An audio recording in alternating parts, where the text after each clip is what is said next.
Então, dando continuidade ao nosso seminário, eu gostaria de chamar Ana Érica Vieira de Araújo, que irá apresentar o trabalho Avaliação de modelo murino de infecção por via intranasal para Acinetobacter baumannii. Bem, boa tarde a todos.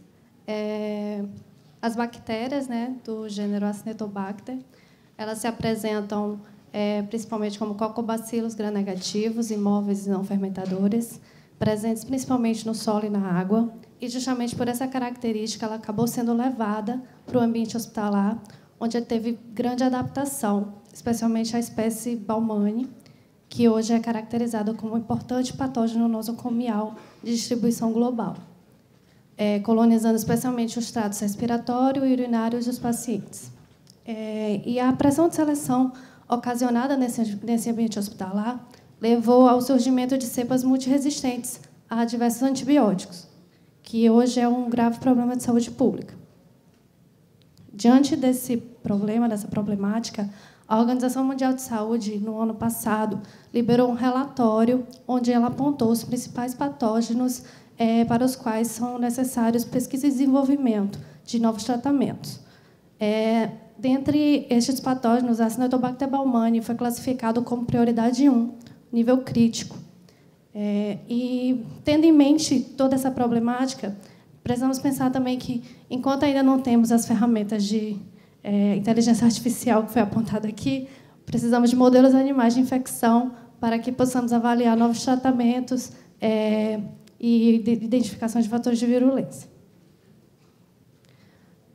A Acinetobacter baumannii ela se manifesta clinicamente de diversas formas. A via principal de infecção é a via respiratória, acometendo principalmente os pacientes que estão submetidos à ventilação mecânica. E quando a gente pensa em um modelo animal comparativo, né, o ideal é que esse modelo ele possa mimetizar a via natural de infecção. Com isso, para esse trabalho, avaliamos um modelo murino de infecção por Acinetobacter baumannii pela via intranasal. Para esse trabalho, todos os procedimentos foram aprovados pelo Comitê de Ética de Uso de Animais da Fiocruz, sob a licença 4514. E aqui nesse trabalho, utilizamos 50 camundongos C57 Black 6, que é uma linhagem isogênica. Esses camundongos foram separados em 3 grupos teste de 15 animais e 5 grupos e um grupo controle negativo com 5 animais. Os inóculos foram preparados através de diluições seriadas da cultura de Acinetobacter baumannii, onde essas diluições elas foram centrifugadas e os pellets, né, os sedimentos bacterianos, foram suspendidos em 50 microlitros de solução salina. E a contagem dos inóculos foi feita através de semeadura em placas de LB com ampicilina. Então, esse inóculo bacteriano, esses 50 microlitros, foram inoculados diretamente nas narinas de animais, os camundongos, que previamente anestesiados, de forma que eles ficassem dormentes, para que eles pudessem receber o inóculo pela via intranasal, tendo em vista que a cavidade nasal do camundongo o volume, né, que entra na cavidade nasal do camundongo é de aproximadamente 20 microlitros, em média. Quando você bota um inóculo de 50 microlitros, então você espera que esse camundongo broncoaspire esse inóculo, que assim seja estabelecida a infecção pulmonar. Então, foi exatamente isso que a gente tentou fazer nesse modelo. Então, finalmente, tivemos 3 grupos teste, de 15 animais cada. Um foi inoculado com 10 a 9 unidades formadoras de colônia, o outro grupo 10 a 7 e o outro 10 a 6. E, nesses 15 animais, nós separamos eles em 2 tipos de avaliações diferentes, onde, após 18 horas, foi feita a eutanásia desses animais. Usamos 5 desses animais de cada grupo para fazer a quantificação bacteriana dos órgãos. Os órgãos foram retirados, e nós maceramos os órgãos para fazer a quantificação bacteriana em pulmões e baço. E, nos outros 10 animais restantes de cada grupo, nós avaliamos a sobrevida e os sinais clínicos durante 5 dias, acompanhando esses animais durante 5 dias. Então, após avaliando, né, a sobrevida dos animais, nós percebemos que, já no primeiro dia, 9 de 10 animais do grupo que recebeu o maior inóculo, 10 a 9 unidades formadoras de colônia, apresentaram sintomatologia característica de infecção, como pelos eriçados, apatia, secreção ocular. E, no segundo dia, esses animais foram a óbito. Não foi observado nenhuma sintomatologia nem óbito nos animais dos outros inóculos, de 10 a 7 e 10 a 6. Portanto, a gente pode pensar que a estimativa da DL50 para essa dose é justamente entre 10 a 9 e 10 a 8 unidades formadoras de colônia por dose. O que é importante na quantificação dos órgãos, né, no caso aqui, na quantificação dos pulmões, é justamente avaliar a indução dessa infecção pulmonar por essa via. Podemos observar que, no grupo que recebeu o maior inóculo, de 10 a 9, houve um quantitativo interessante de bactérias nesses pulmões dos animais. Foram recuperados entre aproximadamente a média de 8 logs de bactéria por grama de órgão, que é um indicativo de infecção pulmonar. No grupo que recebeu 10 a 7, observamos que também foi possível recuperar bactérias nos pulmões de todos os animais desse grupo, porém com uma média mais baixa, uma média de 4 logs de bactéria por grama, que é pouco quando a gente compara a outros modelos de infecção, por exemplo, infecção bovina sistêmica. E, no 10 a 6, apenas um animal apresentou colônia de Acinetobacter baumannii nos pulmões. Então, a gente acredita que esse inóculo ele é insuficiente para induzir uma infecção pulmonar por essa via. Avaliamos também o baço, porque é interessante avaliar a indução da infecção sistêmica, dando o inóculo por essa via. E, quando a gente fez a quantificação dos órgãos, apenas um grupo que recebeu o maior inóculo apresentou bactérias nesse órgão. O maior órgão linfóide, então, a gente acredita que houve a indução da infecção sistêmica também pela via intranasal. É importante aqui apresentar, quando a gente trabalha com modelos animais, a gente sempre tem muita variabilidade. Então, para você ver, a gente a gente trabalhou com um grupo aqui relativamente pequeno, de 5 animais, mas de 5, apenas um não apresentou. Ou seja, é um experimento que apresenta muita variabilidade. É importante ressaltar que não foi apresentado crescimento bacteriano nos órgãos dos animais que foram inoculados apenas com solução salina. Então, diante desses resultados preliminares, né, podemos concluir que foi possível gerar, né, que esse modelo de infecção foi capaz de gerar um quadro de infecção pulmonar na dose de 10 a 9 unidades formadoras de colônia por animal e também uma infecção sistêmica. Então, se a gente quiser testar, né, por essa via, então a gente garante que tem uma infecção sistêmica também pela via intranasal. Vamos para perspectivas desse trabalho, esperamos fazer o ensaio também, repetir esse ensaio, porque esses ensaios de modelos animais, até que você consiga validar esse método, você tem que repetir diversas vezes. Então, a gente também quer fazer esse ensaio com outras doses infectantes, como, por exemplo, 10 a 8 unidades formadoras de colônia, que ficou faltando nesse ensaio, para a gente poder fazer uma estimativa da DL50 por essa via. E esses estudos poderão ser utilizados para ensaio de desafio com imunoterapias para Acinetobacter baumannii. Queria agradecer os demais autores desse trabalho, especialmente o Bruno e o Luizinho, que estavam lá fazendo o inóculo, inoculando diretamente nos animais, porque eu não sou veterinária, então eu não inoculo nos animais. Para isso, a gente tem os técnicos e os veterinários do LAIAN, que a gente usa bastante do serviço deles. Então, eu queria deixar aqui meu agradecimento. E também os demais colegas do meu laboratório, que é o Laboratório de Tecnologia Recombinante, aqui lá de Bimonguinhos. É isso. Obrigada.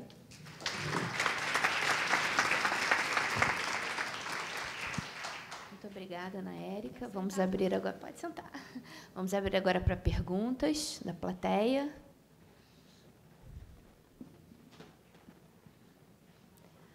Ivna. Boa tarde. Parabéns, Ana Érica, pelo trabalho. É sempre bom ter novas iniciativas, novos modelos.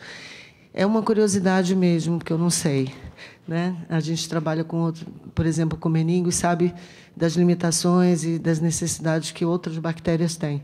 Então, para você fazer crescer essa bactéria aí, né, você não teria uma limitação de ferro, uma coisa assim? Ou você consegue fazer bacteremia normal com a Baumannii?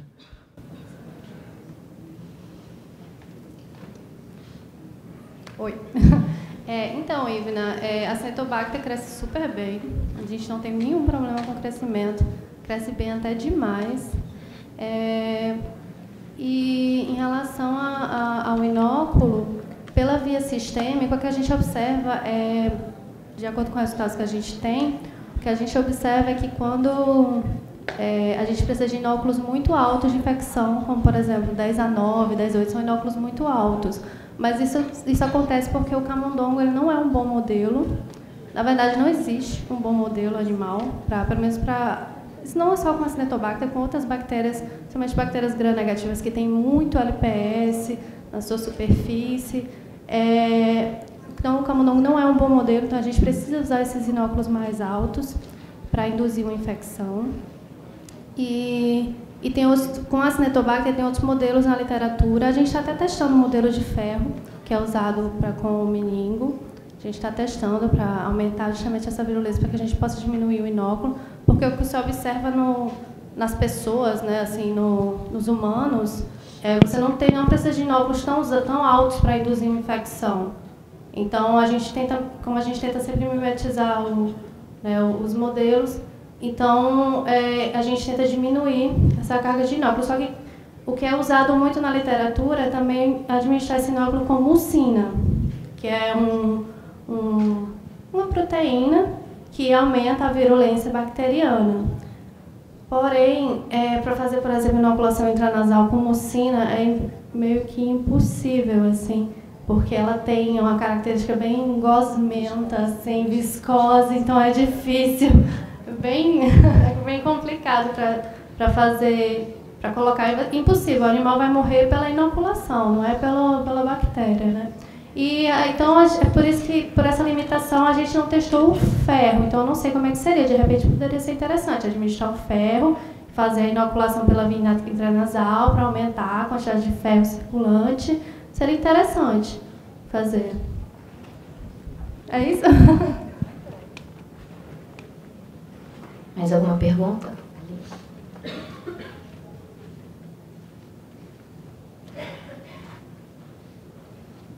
Ana, parabéns pelo trabalho. Você testou outras cepas? Não, só essa. Você fez algum screening de cepa, saber se é mais virulenta ou menos virulenta? Não, então, eu tenho uns resultados, mas por via sistêmica. Por essa via, são resultados preliminares, a gente testou apenas um tipo de cepa mesmo. Até porque é um ensaio também... É sempre um pouco complexo fazer esses ensaios, que a gente tem que fazer a quantificação e tal. Então, a gente, como foi um piloto, assim, a gente decidiu testar só uma cepa por enquanto. Mas eu tenho eu quero, sim, testar outras cepas. A gente tem um banco excelente de cepas clínicas no IOC. Então, que eles têm uma coleção maravilhosa lá de mais de 30 mil bactérias. Então, tem muita bactéria que a gente pode testar, muitos... STs, né, que são específicas, tipos específicos circulantes de bactérias, né, a gente pode testar para saber se um tipo é mais virulento do que o outro. Seria interessante. Ana, deixa eu fazer uma pergunta, então. Na sua introdução, né, você falou que a importância desse estudo, né, você está começando, criando um modelo e tal, mas é exatamente por conta do risco da OMS para o desenvolvimento de novos antibióticos. Então, qual é a sua visão de que tipo de novos antibióticos poderiam ser desenvolvidos para esse tipo de bactéria, para esse tipo de contaminação nosocomial? Tem muita pesquisa saindo agora, assim, recentemente.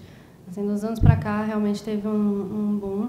Mas tem várias alternativas. O que a gente trabalha, né, o que o grupo lá, o professor Procópio, né, doutor Procópio, a gente trabalha, né, e tendo o foco de biomanguinhos, a gente tenta pensar em vacinas e anticorpos, também anticorpos monoclonais contra essas infecções, mas tem diversas outras abordagens que podem ser utilizadas. Tem fagoterapia, por exemplo, que é uma abordagem que teve uma explosão nos anos 20 e 30, e depois também com o surgimento da indústria farmacêutica, né, apoiando os antibióticos sintéticos, acabou sendo esquecido, então agora está com essa questão da resistência, está voltando. E tem também peptídeos, por exemplo, os peptídeos que o doutor falou na primeira palestra, eu não lembro o nome dele agora, que ele falou que ele usa os peptídeos catiônicos. Tem abordagens também usando peptídeos catiônicos contra bactérias multiresistentes. Tem diversas outras abordagens que podem ser utilizadas. Tem até moduladores de sistema imune, tem muitas abordagens hoje em dia usando diversas tipos de terapias, né, para combater essas infecções. Mas hoje em dia, assim, o que estamos focando no momento é mais pensando em vacinas e no caso biofármacos, são de corpo monoclonal. Muito obrigada. Bom, mais alguma pergunta? Muito obrigada, Ana Érica.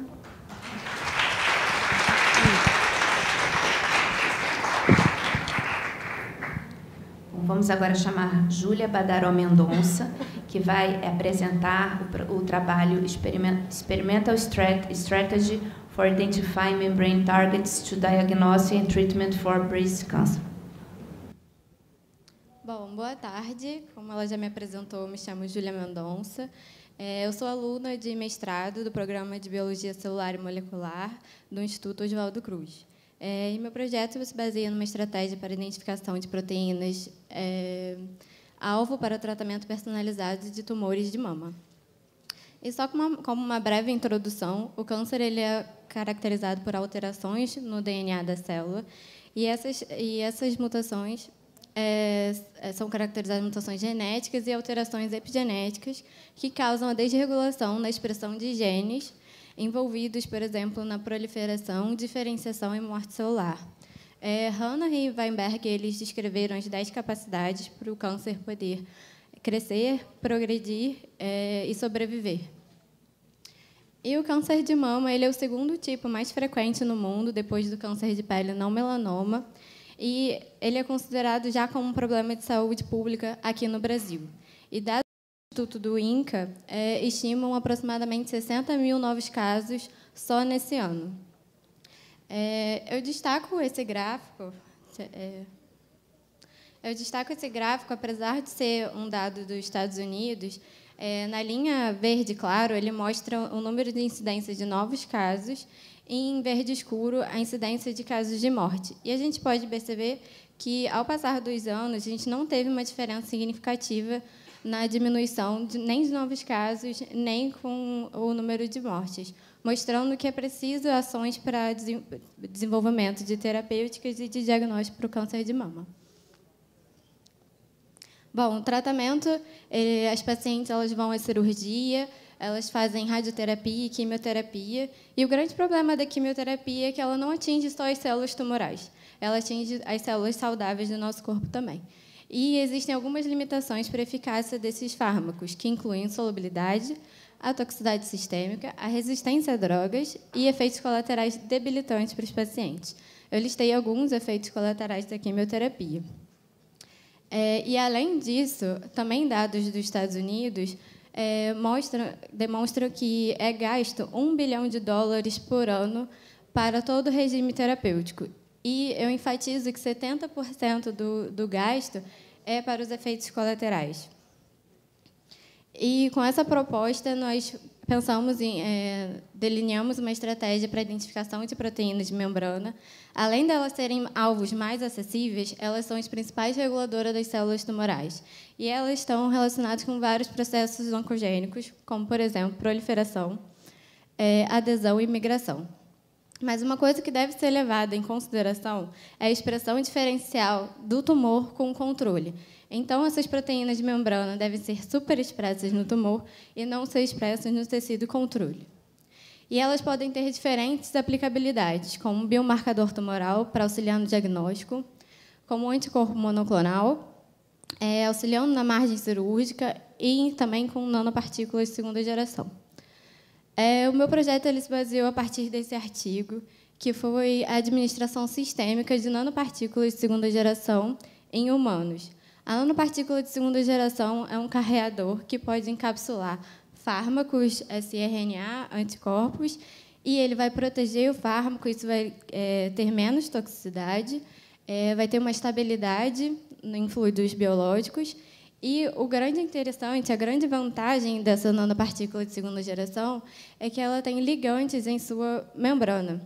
E esses ligantes podem interagir com receptores superexpressos nas células tumorais, carreando especificamente para as células do tumor e não interagindo com as células normais do nosso corpo. E, para chegar nessas proteínas específicas de membrana, nós utilizamos dados do TCGA, que são dados de transcriptoma, de tumor e tecido humano de mama não tumoral. Foram utilizados amostras de 95 pacientes, são dados pareados, e analisados a expressão do tumor, controle e outros tecidos sadios. Então, para esse receptor interagir diretamente com a nanopartícula. As proteínas elas estão com pedido de patente, então agora eu vou ter que usar codinomes para poder mostrar os resultados a seguir. Como a gente pode observar, a proteína A expressão de RNA mensageiro no tumor, que é a barra branca, tem uma superexpressão dessa proteína comparado com o controle de mama e com outros tecidos sadios do corpo. Tanto para a proteína B e para a proteína C são dados similares de expressão alta também do tumor comparado com os outros controles. E a proteína D também tem uma superexpressão comparado com os outros controles, exceto pelo tecido do colo. A fim de ter uma cobertura maior dos pacientes, a nanopartícula ela pode ter mais de um ligante na sua membrana. Então, ela poderia ter uma especificidade de interação, e a gente fez combinações da proteína A como nosso melhor resultado, e chegamos a uma cobertura de quase 90%. Além disso, através do interactoma humano, nós podemos analisar as interações das proteínas de membrana. Então, elas estão relacionadas com diversas vias que são descritas na literatura como supressores tumorais, adesão, migração, motilidade, progressão, apoptose e escape do sistema imune. Então, o que a gente fez até agora foi o training set, e para validar esses nossos dados, a gente utilizou ainda 1.098 amostras de tumor de mama. Então, de uma maneira geral, foi feito esse validation utilizando 1.098 pacientes, e a gente pode observar que a expressão alta continua nessas barras azuis para as 4 proteínas estudadas. Desculpa. E, em seguida, foi feita a análise proteica de fato, porque até agora a gente analisou dados de RNA mensageiro, então agora foi validado em linhagens. Essa linhagem MCF10A é uma linhagem controle, é uma linhagem não tumoral. A linhagem MDA MB231 é uma linhagem triplo negativo. Ela tem a caracterização de não ter a expressão de receptor de estrogênio, progesterona e HER2, então ela é um tumor mais agressivo e com alto potencial metastático. E a T47D é uma linhagem luminal A, que tem a caracterização da expressão de receptor de estrogênio e progesterona. Então, com os dados da imunofluorescência, a proteína A foi marcada em verde, em DAP está marcado o núcleo das células, e a proteína B em vermelho, né? E aí a gente pode observar, comparando o controle com as outras duas linhagens, a gente tem uma forte marcação dessa proteína. Então, eu ainda destaco o triplo negativo, porque ele não tem nenhum tratamento específico. Porque o luminal A é um tratamento hormonal, como eu falei, ele tem expressão de estrogênio e progesterona, mas o triplo negativo não tem expressão de nenhum deles. Então, esses dados poderiam auxiliar para a identificação de sistema delivery, de forma tecido, tumor específico, que vão contribuir com a especificidade do tratamento e, potencialmente, evitaria efeitos colaterais. E a utilização dessas proteínas de membrana abriram um leque que poderia ser utilizado como anticorpos monoclonais e ajudar no diagnóstico também do câncer de mama. Eu queria agradecer minha orientadora Tatiana Tilly, doutora Mariana Vagabe, toda a equipe, nossos colaboradores e também o apoio financeiro, e obrigada pela atenção de todos.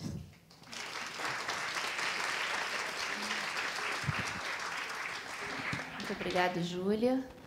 Perguntas?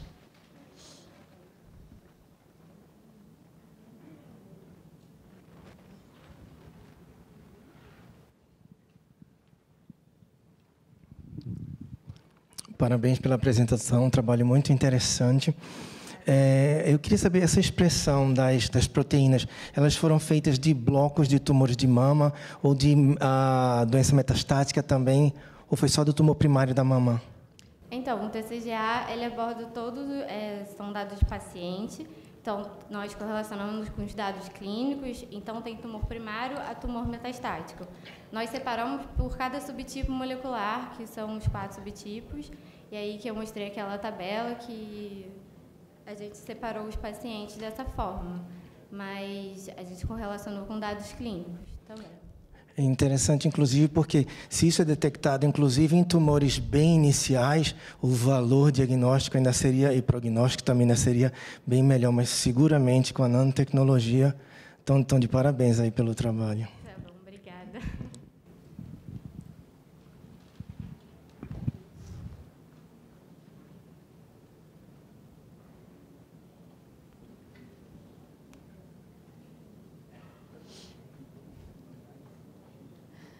Patrícia.